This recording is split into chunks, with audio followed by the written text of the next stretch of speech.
Hi there, it's Jo here from Creative Empowerment. I'm going to do a flip through and a review, a bit of a review of the Light Seers Tarot. So here we have the Light Seers Tarot from Chris Ann and is published by Hay House. This is a mass-produced version, but this deck is new for me, so I wanted to make this video because I'm really starting to enjoy using it, and I thought that it would be good to show others why I like it.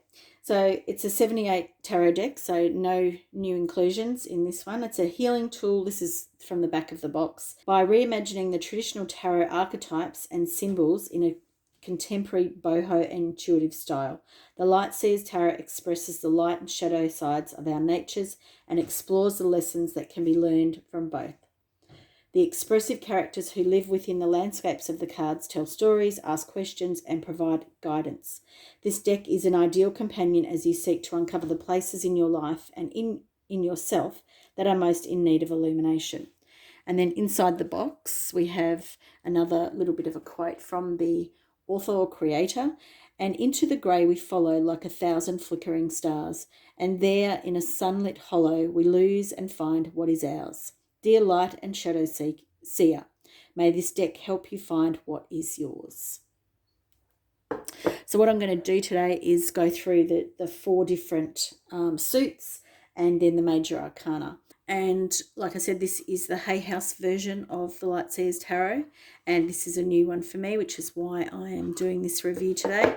We have a beautiful, thick guidebook with a good amount of information. So for the Queen of Wands, we have the Light Seer version, so some keywords that will help you, Shadow Seer, and then you have a more extended version, which usually is the Light Seer component, and a quote to help you. So here we have the Wands, which I really love. So the Ace of Wands, the 2. Now what I like about these wands is the colouring. So you can see there, they're all these passionate reds, yellows, oranges, real fieriness of the wands. And the colours, I think, really, they help you become accustomed to the nature of what the wands are about, the passion, excitement, inspiration.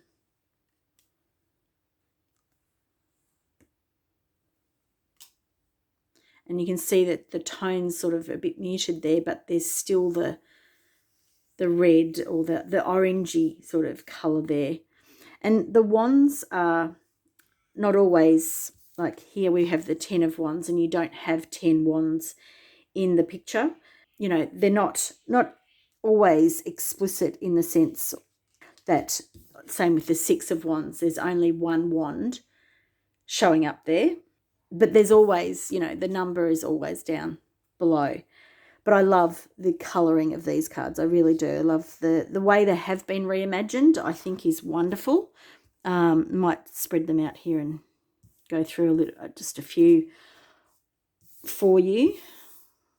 We've got a couple more cards to go. So we've got the page, and I love this page. It's so full of excitement. And, as these have been reimagined, which I haven't actually gone into yet, but we have a lot more females, so that's really wonderful to see these females expressing themselves in these cards. The Knight of Wands again is a female, and it's passion. There's that sort of tribal drum beat happening and the horses rearing. So as I said, with what we have more females, we also have people of different ages, colours, sexes.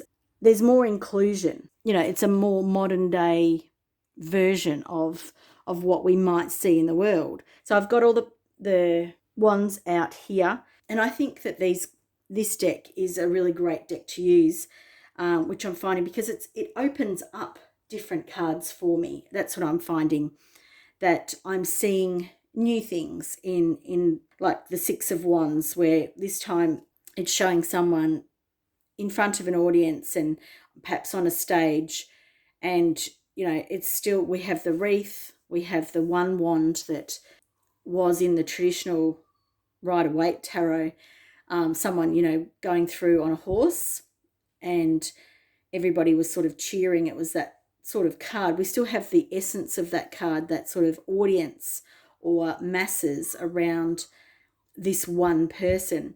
But it's different now. It's there's more, well, for me, there's that bit more drama, and I'm taken to different ideas when I look at the cards. The same with the Four of Wands, which is that celebration card, and talks to us about having a good time and things like that. But this card, there's a bit more celebration, like, that I can connect to, and that freedom, like I really feel some of those things. Whereas and I'm going to keep talking about the Rider-Waite, because that's the traditional tarot symbology that I'm used to.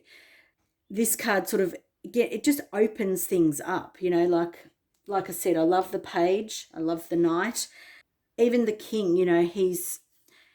He's got this different feel about him. He seems a little bit more serious here for me, and he's got these very penetrating eyes. But there's no doubt about his passion, and also about his, about him coming to that real sort of powerful place in his life. He knows what he is, and he's very honest, and he's not regal in the sense of wearing those regal robes, but his demeanor, the way he looks at us, he is he's royalty. And the line behind him talks about his being at the top of the wands. So I love that. There's different symbols or ways of portraying some of these things that change how you see it. The Two of Wands is a great example. In the traditional card, there's a man looking out over, but this card, it talks about travel, it talks about plans, and this is a bit more of a wistful kind of view. And whereas in the other card, I feel like he's more dominating, I suppose that's the word that's coming to me, which is not something I would have thought when I think about how I think of that card. But I think for her, she's more dreamy and what could be, which I really kind of like. So there's the wands, and I'm going to jump now into the cups. And here we have the cups suit. So we have the Ace of Cups, 2. I love the 2 in this deck. The 3. I'm not going to name all of them because I'm pretty sure you can read. Now, the difference with this is there's no one colour that sits through the whole, the whole suit here.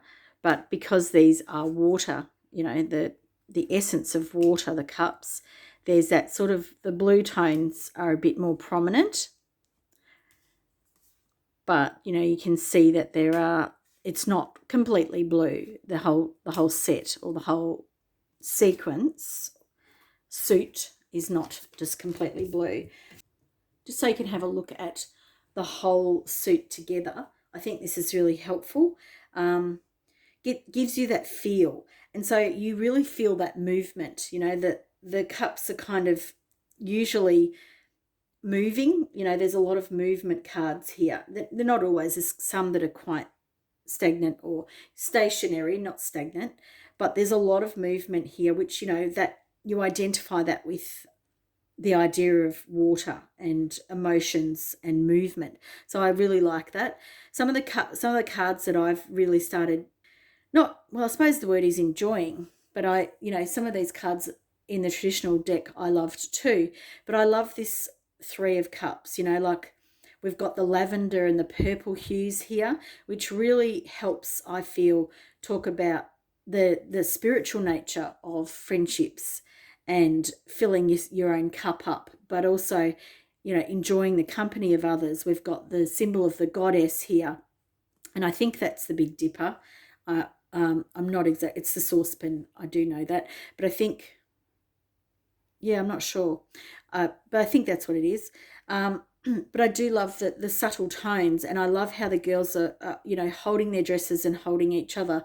I feel like that idea of being held when I look at this card, and it brings in new things, because the other Three of Cups, and I'll move it over here because I'll put it on the screen as well. The other Three of Cups was sort of more about that, you know, going out and having fun, whereas this is more that grounded, earthy connection. And I like that I'm getting these different things from these cards. You know, so that's, I'm really enjoying this deck by Chris Ann and Hay House. The Two of Cups, again, this is another reimagining of this card, and I know because I've been doing readings with these cards that I'm getting different feels from the Two of Cups. You know, it's still a relationship card, but now it feels like it's what does the relationship bring? Like I'm getting the, not the essence of the relationship, but more of the meaning of the relationships, what it's bringing for you. And I think that's because the cups are being filled. So I think that's, you know, where that's coming from. The other one that I am enjoying is the Page of Cups.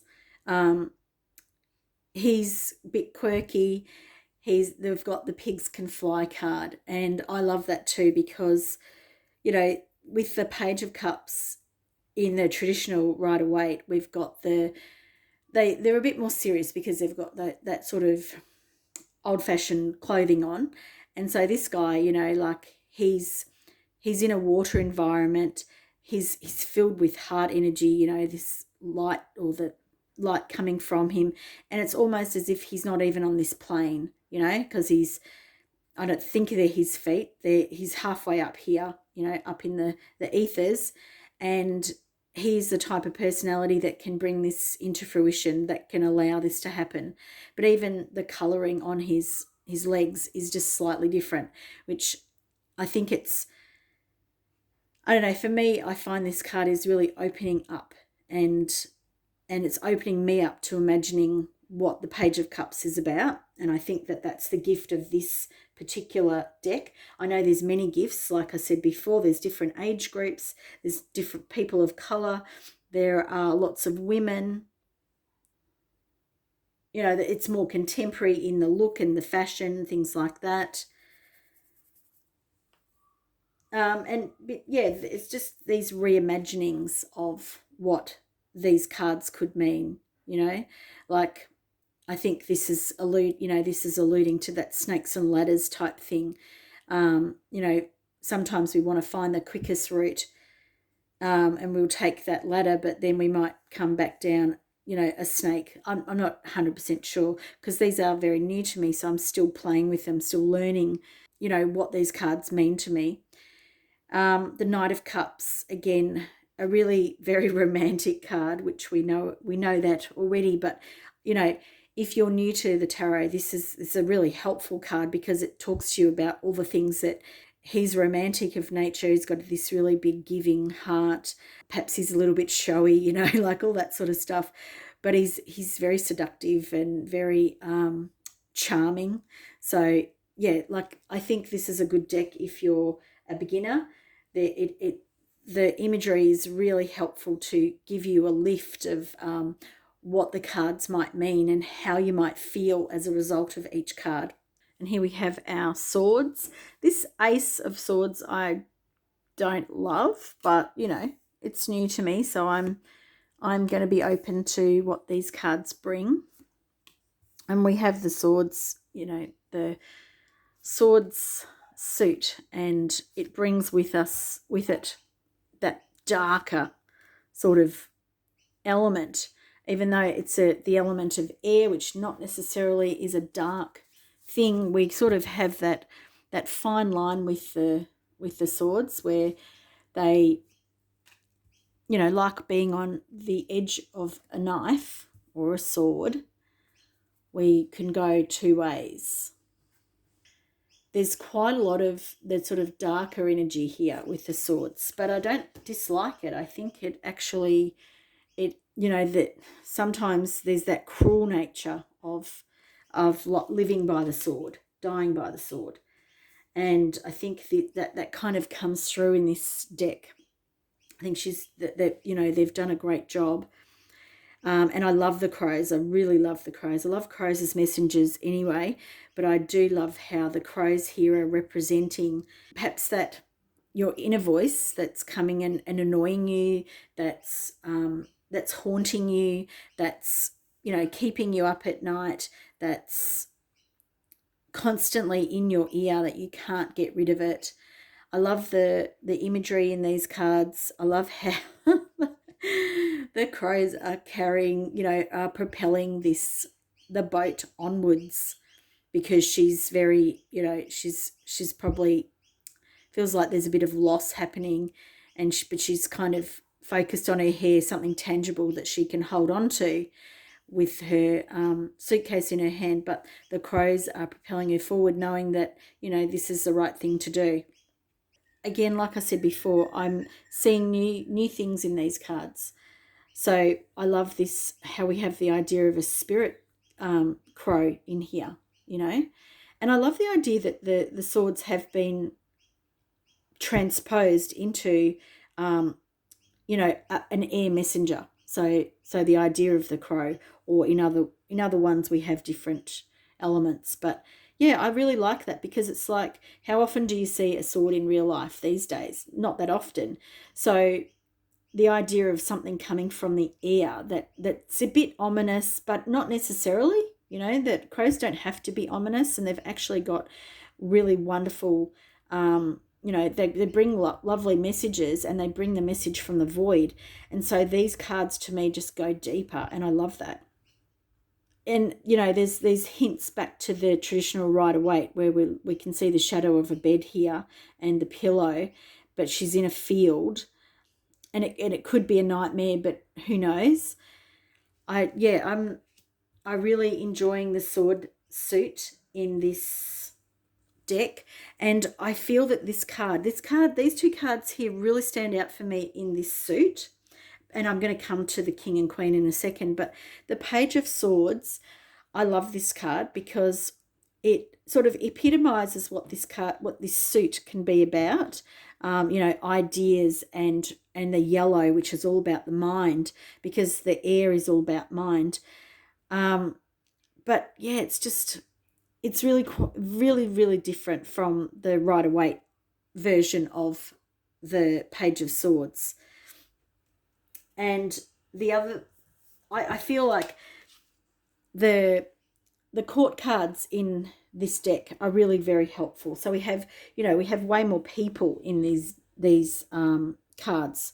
Well, every single card has a person in it, so it helps you with the pip cards. You know, they're easier to read for me, and even the court cards, they've got more personality. You're able to unpack, you know, what the king is all about here. You know, he's in this high region, and so is the Queen of Swords. So they're in the air. They're talking about, you know, thinking. She's ready for battle. You know, she's got her sword. She looks like she's really kind of judging or critical, but she's also wistful. And then we still have the air messenger around her. And then the king, he has all of these, you know, sacred animal spirits that he can draw from. I love that. You know, he's a friend to these spirit animals, and they are supportive and nurturing for him. You know, like there's all these different things that come into being with this deck, which I'm really enjoying. And here we have the Pentacle cards, Ace,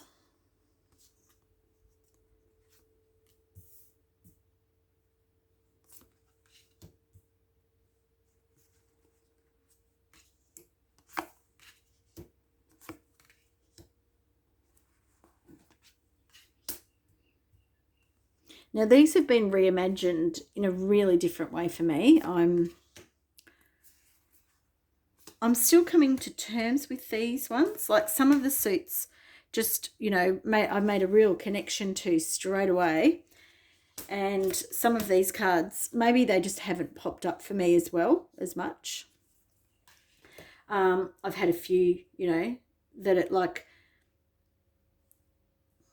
popping up and coming out. But, you know, like the Ten of Pentacles, it makes it makes itself really easy to talk about what that is about, you know, generational family and wealth and, you know, abundance more so than probably wealth. But there's that sort of feeling at home too. You know, we've got the dog. And I love how there's the, you know, the loyalty aspects and things. Like there's a lot of animals that are in the traditional versions as well, but they're being reimagined, and I feel like, yeah, they're different. They have a different feel to them. The Queen of Pentacles, I really love, you know, what Chris-Anne has done with the Queen of Pentacles.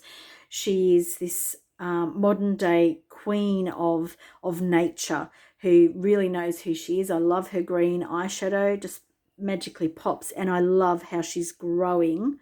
This woman of color is growing her, you know, her branches. Like that's something that I just love. And I love that she's wrapped up in green, you know, like that sort of emerald green. It just, it really epitomizes what the Queen of Pentacles is all about. And then we have the King of Pentacles, and he's just got this totally different energy. There's no green around him except his jumper or top, and he's got the dog. The dog looks pretty menacing, I must say.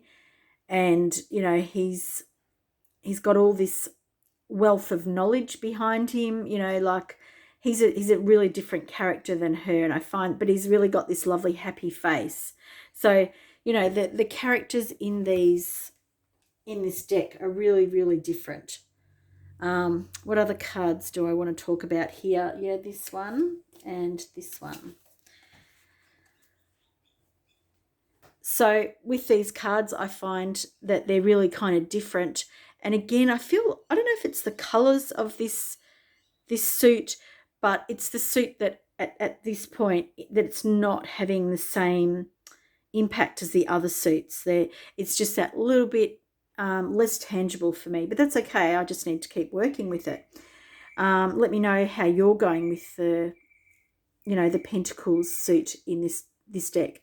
I love how they've reimagined the Pentacles. I really, really love that. And these cards are really easy to read, you know, like this card's all about, you know, finding that wealth, and it's that freedom. It's the wealth you've created, and it's this wealth where you have that freedom, you know, that purity of your own spirit and how you want to do things. And then the Seven of Pentacles, it talks to, you know, not necessarily seeing the growth because it's below the surface of the work that you're doing. You know, and I love how it's sort of energy work. I love that. So there's, you know, some really wonderful things happening in some of these cards. There are differences. Like I love this one actually, which is, you know, very much a crafts project happening. And in the original card, the Rider-Waite card, you know, there's that the master at work, but people are watching, and it's that with that critical eye. Whereas this is much more about teamwork, working together, and making a project come to real, you know, to real life. And we've also got this traffic light sort of thing, which is not exactly, because the red is in a different position, but it reminds me of a traffic light. So I'm going to see different things when I see this card, which again I really, really like. We have the 4 and the 2, and I feel like these have been reimagined really, really well.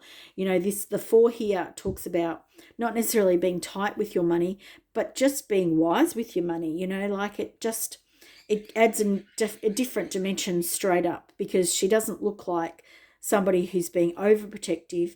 She's just hanging on to her money, and, you know, maybe it's what you need at that point in your life. And here we have the 2 of Pentacles, which is, you know, she looks like she's actually got it under control. Even though these things are flying sort of outwards from her body, her movement implies that she's going with it, and it's like going with the flow. So yeah, I'm getting there with the Pentacles, but maybe they just haven't shown up that much for me yet. And so I'm yet to dive right into them, because, you know, when I start looking at them, I see more and more in them. And so this video is helping me, so I'm really glad of that. So now we're going to jump into the Major Arcana cards and go there and see what we find. And here we have the Major Arcana cards. We have the Fool. I love the Fool. She's gorgeous. The Magician I don't necessarily love yet, but, you know, like I said, I'm moving through this deck and I'm still learning to play with it and still learning to see new things. I love the colours. I love the colours in this deck, and it really brings, you know, some drama, some excitement. Like, I totally get that the Rider-Waite has, you know, the 4 colours because of simplicity and all the rest of it. And I know there's many more reimaginings of a traditional Rider-Waite deck. But I love what's happening in these cards. I think that they're really opening you up to something really quite different. The Fool, you know, there's a lot of green in these cards, and I find that really, I don't know, just there's a depth going on there. So I'm going to stop there just so I can show you these cards, because I think, yeah, I'll stop there because I won't fit any more on there just for a minute, and we'll pause here just to pull out a couple of cards. Things that I'm really, really loving are the Fool. I love the Death and the Rebirth card, not because I love it visually, but because I feel like it's this really different idea, and it, you know, it talks about that darkness, but then it's like, but look what's opening up from that darkness. There's this movement, this shadowiness, you know, I feel like it gives me something. Whereas, yeah, that the other Death card has just got a symbol on it that's a bit more stagnant. I'm loving the Hangman being reimagined as possibly, you know, yoga pose upside down. What is it? I don't know what it's called, but it's like that flying yoga or upside down yoga, whatever that's called. You know, I think people know what I'm talking about. But I love how the Hangman has got the runes on the ground, and look at the possibility, that light that's opening up. The green is all about that growth. You know, I'm loving. And when it's in the reverse too, it's got this other, you know, it's a dynamic card. I'm really loving it. And whereas the other cards are really stationary. So, you know, some of the cards have been reimagined in a really interesting way. I quite like the Hierophant and the Emperor in this deck. The Hierophant, you know, talks about that spiritual seeker, but also the teacher. But I feel like this card opens it up a bit more. You know, the symbols are quite different, and I like that. And the Emperor in this deck, I love the Emperor in this deck. You know, he's someone who knows what he's doing, and he's going to make the right move. He doesn't look as stern as the Emperor in the traditional Rider-Waite deck, which I like. He's really he's got this openness about him. You know, he's wise, he's still hard-headed, but he knows what he wants, and he's gonna make the right move. And I think it's a good reimagining of that card. And then we have the last, or the ones that I haven't yet done. The Devil. I actually don't mind the Devil card in this. The Tower, the Star, the Moon. Sorry, too busy looking at where I'm putting them. And the World. As you can see, there's a lot of green again, but I did talk about the Devil. So what I like about this Devil is that the symbology is not as destructive, I suppose is the word but definitive. Whereas this guy, he almost looks like he's underwater, which I don't really understand that, but it could just be, it feels like he's holding his breath, and because his hair is going all, you know, that's the impression that I'm getting. But it's like it shows him, you know, with a person on puppet strings, and it feels to me that it's more open-ended. It's not as it's not a one-way street, and it opens up to what this might be for you. You know, it might be that there's feels like something's controlling you. It feels like it could be an addiction. It feels like it even could be your own mind that's playing out for you, or, you know, family or whatever. But there's this opening up of some of these cards, and I really, really like that. The Judgment card also really love.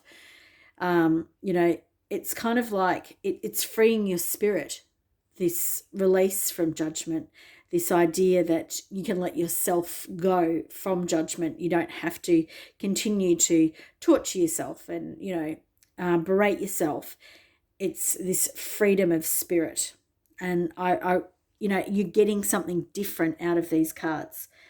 Temperance I love too, because it's talking about that balance. There's those lovely spirit wings in the background, but you can see the yin and the yang, the moon and the sun. You know, it's got these different qualities than the traditional Rider-Waite Temperance card. So yeah, I'm really loving this deck. There's a lot that I haven't mentioned. I was trying to keep this short, but I know that I haven't. I don't want to go on too much more, but I'd love to hear what you've got to say about this deck. I am going to continue to work with it, and I think that I'm, you know, going to just keep deepening and deepening my appreciation of it. I did want to, now that I'm talking, I just feel like I have to bring out the Tower card. And the Tower card, to me, I don't know even if I've got a handle on it yet. Like, you know, there's the lightning strike, there's this light, but it's not a tree. I don't know what it is. There's the butterflies, which is transformation. We have a squirrel with some hazelnuts, I think, or some sort of nuts. You know, that saving for a rainy day, that idea of building something, but then it's like a total annihilation. Which, you know, the Tower can definitely feel that way, and I know that I felt that way when I first started working with tarot, you know, when I was a lot younger, and the Tower card used to really freak me right out. But this tarot card, you know, there's really something very different about it. I mean, this Tower card, there's really something very different about it. There's these different connections, and I think with the animals in there, and there's no other, you know, there's no people in this card, which is one of the few cards I think that there is no people. It's really got this different dimension to it. So I'm just going to have to, you know, keep ruminating on this card, because I feel like there's more to unlock that I haven't unlocked yet. So I haven't unlocked yet. If you've got further with this card than me, please let me know in the comments below. Thanks for watching this video today. I enjoy making videos about Oracle and Tarot, and something that I just, you know, I'm very passionate about. So please let me know in the comments what you thought about it, what you think of this deck. Thank you to Chris-Anne and Hay House for making such a beautiful deck. Please like, share and subscribe to my channel for more videos like this and pick a card readings. Hope to see you in another video real soon. See you now.